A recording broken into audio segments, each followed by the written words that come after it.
What's up, y'all? I know a lot of people be like, man, when you gonna answer my questions? And I'm like, dude, I answer a lot of y'all questions through video. And I don't know why you want to know my thoughts on biblical stuff, but do I believe in the Bible? And I'm like, what are you really trying to find out? For me, the Bible have a lot of truth in it, and some of it is out of context, out of place. I believe in the Elohim. I do believe that, and I do believe that Egypt is a little bit more crucial than and more important than how it's portrayed in the Bible. A lot more. And that's about it. Now, that's about all I'm finna tell you.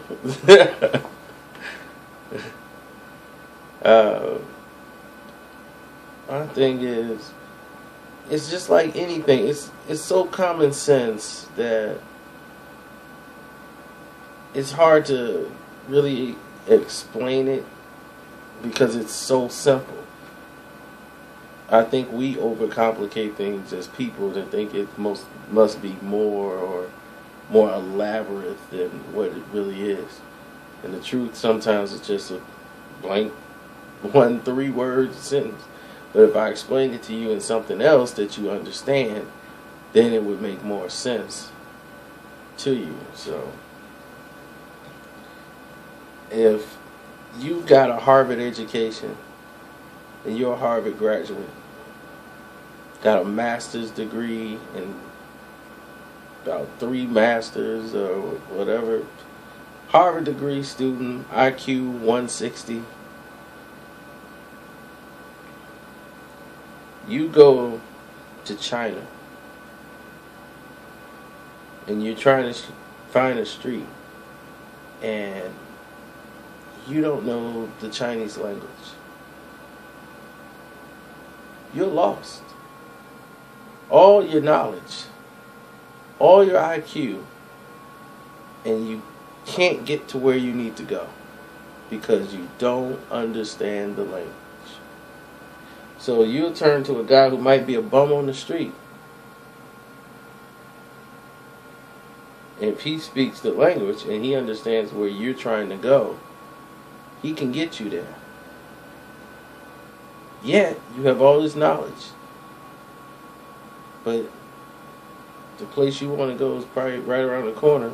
Or he'll say, well, you're standing right on the street. You don't even know it. Hence, what I'm talking about. You want to talk biblical terms in biblical sense. Bible was translated from its original language of content into English. You know, you had the King James version, then there was the Weinstein, or was it Weinstein or whatever translation. But anyway, things get lost in translation to where if I say, how are you feeling? I could tell you, I'm feeling great. I'm feeling exuberated. You know, it's a lot of words you can put to mean you're feeling okay or you're feeling good, you're feeling great about yourself. Where in certain countries, those words are very far and very few. In the Arabic language or Semitic language, it's very direct. Their dialect and their hieroglyphics, they get right to the point. They just say exactly what they mean. Because they didn't have a lot of words or slang. All of that came with other languages and just creating other words to mean the same thing. See, back then they got to the point because the power is in the word. So you made sure it was clear and precise so people understood it. It was direct, and that was law. So there you have it.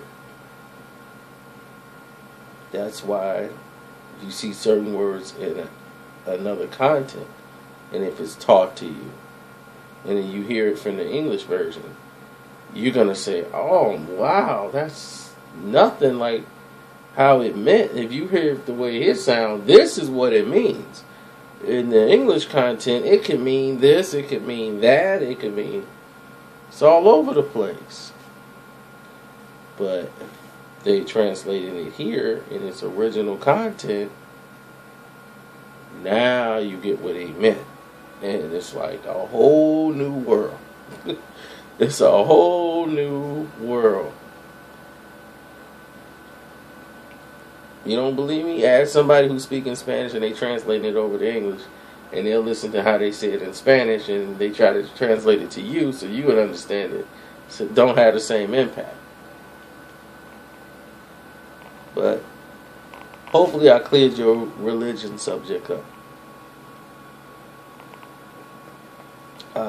And the next question they had was, what did I think about Tyson Fury and Derek Chisora? Derek Chisora is, come on, man, I already told you, that's the Ricardo Mayorga of the UK.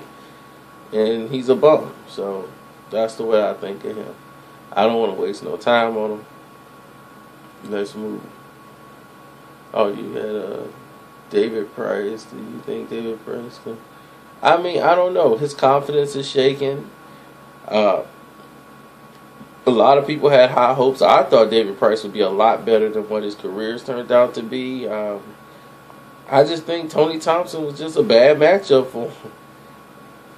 But I think it shattered his confidence, and he might need to get a new change of atmosphere or something to try to come back stronger. I mean, that's the best answer I could possibly give you when dealing with that subject.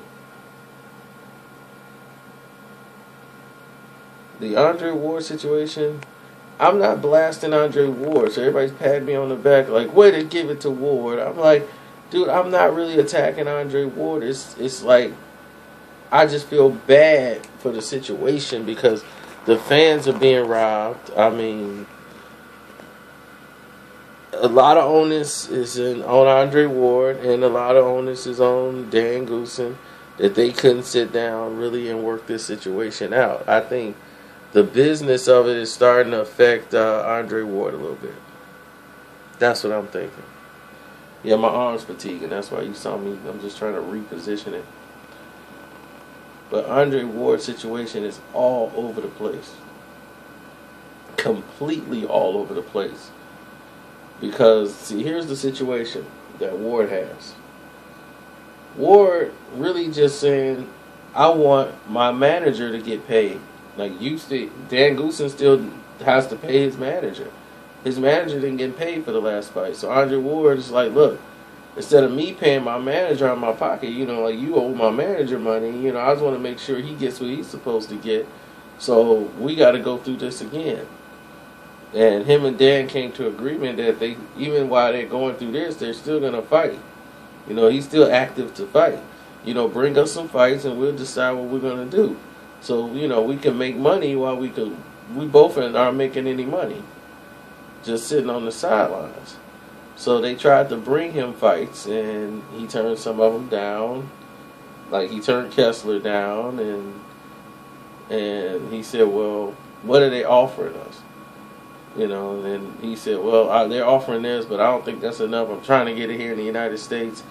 They want you to go over there to fight. So he's like, we're still working on it, but then they never came back to the table. So Ward's been sitting around waiting on Dan Goosen to bring him a fight. So he's staying in shape. So it's a two-way street, but the fans lose, and really ultimately Andre Ward lose. No one's going to go to Dan Goosen and say, man, you ruining Andre Ward. They're going to look at Andre Ward like, man, why don't you get in the ring and fight? Because once you've been injured, you fight once every 2 years, and here we are. We're waiting on Andre Ward to have another big fight. You know, and he's calling out a pay-per-view clash with Chavez Jr. No one's going to be ready to invest in you when you're suing a promoter when their money could end up in escrow. You see, and nobody wants that. So you have to get that situation cleared. I mean, that's common sense for anybody in business.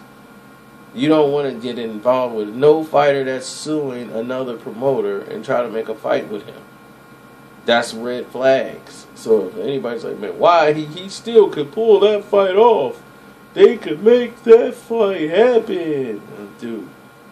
In a cartoon sense, yes, but business-wise, I wouldn't do that. To me, that's just all tales of a bad situation. To where money can end up getting caught up in a lawsuit, and nobody wants that. That's what you don't want.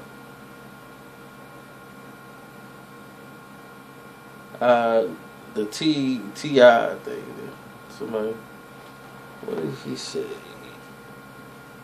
I'm going to probably pause this for a second because I got to read this question out. Okay.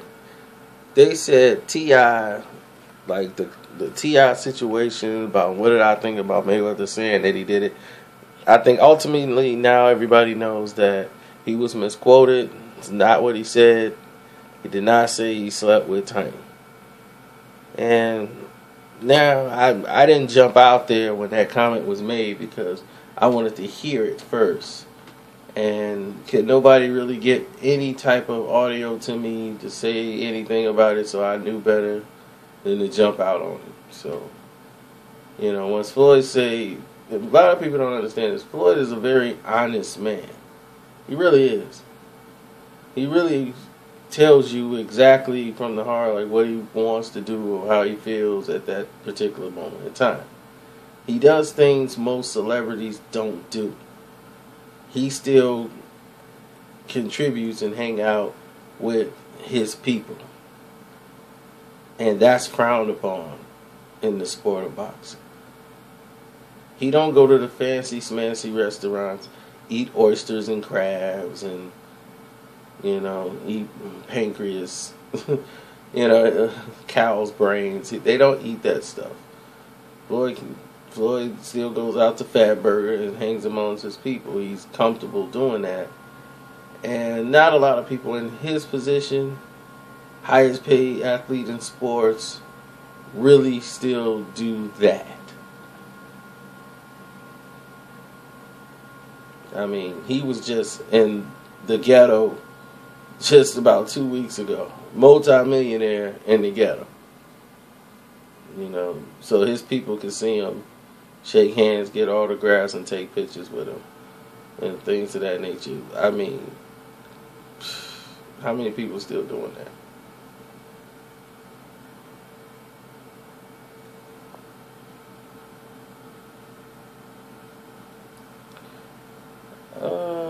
Adrian Bronner versus that Transformer guy, what I think of him. I think his name is Emmanuel Taylor. And he's solid. He's real solid. Kareem Mayfield, I think he's declining. But, you know, I hear a lot of rumors about him. You know, like beaming up to Scotty. Not doing that kind of beaming up. But Red Man and Method Man type. But, you know, that you got to decide what kind of fighter you want to be. This is your career. You want to be great. You want to be a standout fighter. You know, Kareem Mayfield's at a crossroads. He just lost 2 fights in a row. One definitely losing to. And the other one might have been a little bit closer. But still, his positioning of power, he's losing it. He's turning into just another good ESPN Friday Night Fights type guy. And that's where he's going to be headed soon if he don't turn his career around and start taking it a little bit more serious about being in the gym, making sacrifices.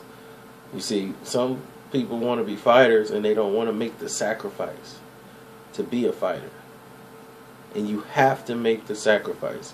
If you don't make the sacrifice to say, you know what, I really would love to hang out and do this and do that with y'all, but I gotta be in this gym. I gotta be training and working with some of the best fighters in the world because I want to be world champion someday. That's what's missing. That's the difference of what's going on in the world with these athletes today. Too much has been handed to them, and they think right away that they finna get to Mayweather status, like in about a year or two, and this should be happening. And boxing is a lifetime change. If you into this thing and it's a lifetime change. You know, it's a whole rebooting of the system, especially those who are young. That's why you take it when you're young, so that it becomes second nature to you. You know how to block out and go and focus when you need to do what you have to do. You think Bernard Hopkins is an accident? No, that's sacrifice. That's commitment. That's dedication to his craft. You don't think Bernard had to sacrifice to be able to do what he's doing at 50? He sacrificed going to the club partying at 3 in the morning. He was at home in bed, relaxing. You know, all the stress he can put on his body, he manages it by giving his body proper rest so that it can recover. He took care of himself, never drinking and smoking and hanging out and killing his body. I mean, look at Floyd and Bernard as examples, you know, for the positive things. Not just, Floyd going to the strip club or throwing some money up. This guy doesn't drink, he doesn't smoke, he don't do drugs. He don't believe in tattoos on his body. He believes the body is the temple. So, look at the results. He don't need supplements. And he's been doing it for 18 years. So all these people, these strength and conditioning coaches and all this, gotta have this X Pro 360 shake and all this other stuff for protein and all this. If the best fighter in the world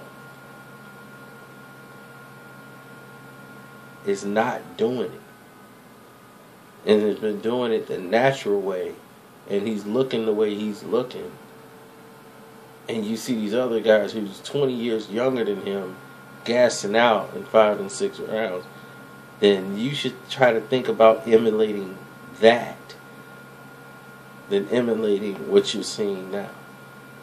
Because you're seeing these guys cramping in the ring, and they got strength and conditioning coaches, but for some reason they're not hydrated properly, and they're getting cramps in their muscles, and during fights they're totally dehydrated, they can't move, they have all type of physical problems after, because supplementing nutrition is not a natural process. You heard it here first. I know a little bit about science myself. Okay? See, back in the days, you were taught 1 + 1 = 2.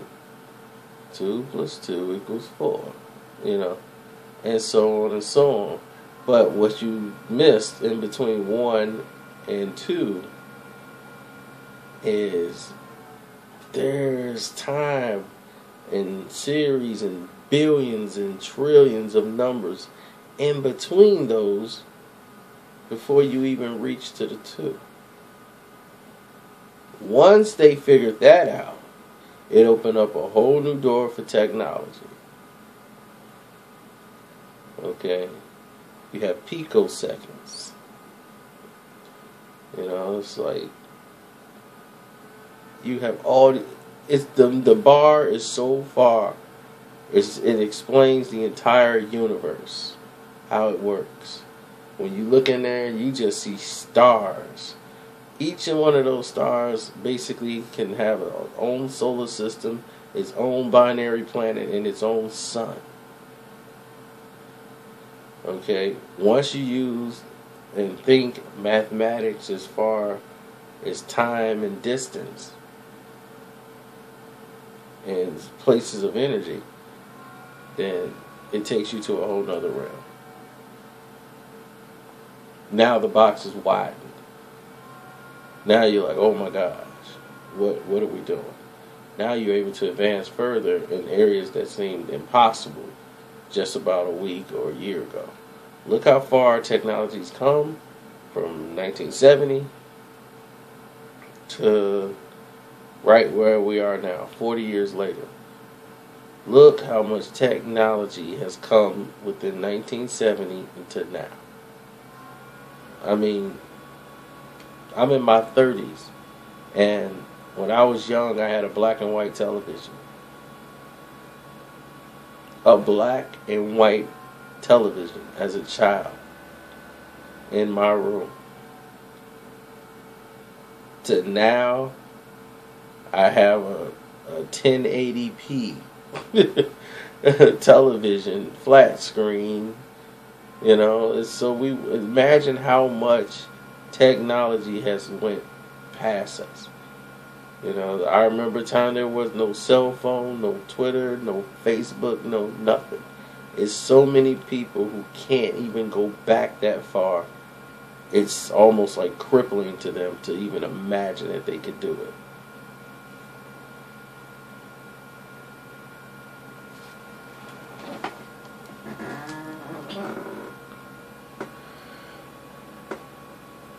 My cousin can't even remember 4 numbers. It's sad.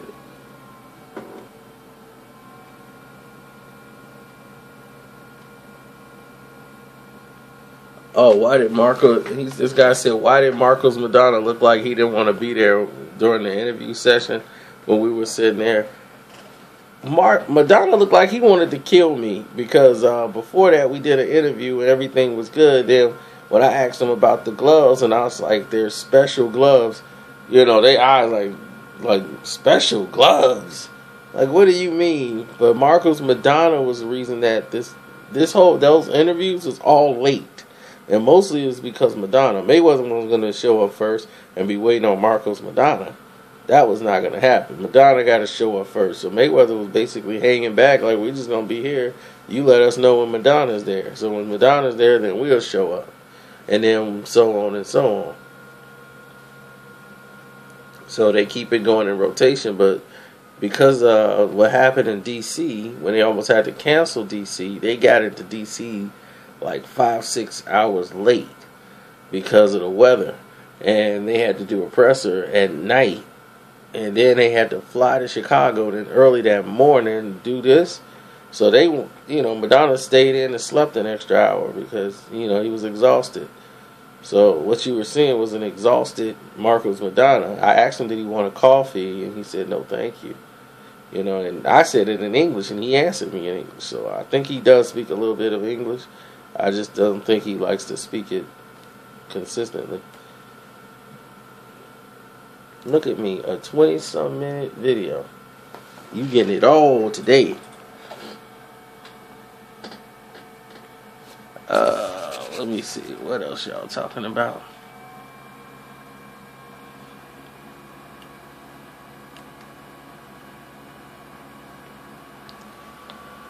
Brandon Rios, Alex Ariza situation. That's no real situation with me. I really don't see it as a big situation or a problem. Listen, that's a Victor Conte thing, and that's just the way they are. Those two, who knows what but Brandon Rios blaming him, that's why he lost to Manny Pacquiao, is because he had Alex Ariza. I mean, I've yet to see Alex Ariza cost somebody a fight. Normally, when he's worked with somebody, they're the best you've seen them in the ring. And knowing Brandon Rios' history and lack of discipline when it comes to conditioning himself, it's hard to say he did everything Alex asked of him to do, and it worked out for him. But he was in great shape when he went to fight Manny Pacquiao. That's not what beat him. What beat him is that he was not being Brandon Rios at times. He couldn't handle the speed of Manny Pacquiao. I mean, it was obvious. But he was still strong. You know, he hurt Manny Pacquiao a couple of times in the fight. So, you know, my thing is, you want to go in another direction, go in another direction. But to blame a strength and conditioning coach as if he was in the ring fighting for you, come on, it's ridiculous. And Mikey Garcia, I just don't know what's on his mind right now. He's going to let Terrence Crawford get all his money.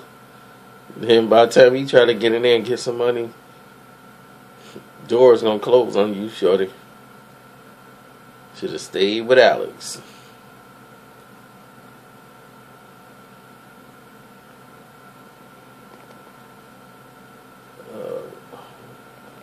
Richard Schaefer and Floyd Mayweather, that's a great combination. They should. Okay, they should rename Mayweather Promotions to the new Mayweather Promotion. That's the way they could bring in Richard Schaefer if they rename the company and add Richard Schaefer in. They don't have to do that. If you want somebody to come in, you just cut them your shares. No need to rename no company. I mean, Richard Schaefer has to go through the arbitration first. I don't think he'll go join Floyd Mayweather now. That kind of like hurts his case. If they try to, they might use that against him and say, look where he's at. He just left us and went over there to work as a consultant for them. But when you normally have like an exclusive deal with a contract somewhere else, a consultant work is normally, that's like the leeway they allow you to go and do other things. By him being an owner, it doesn't violate conflict of interest by him being a consultant. You know, because you're not under contract, you're not basically attached to any project or any type of commitments. You're just a consultant. They could just pay you to consult for a day or whatever your counseling fee may be. You know, that's what they're going to pay, and that's just it.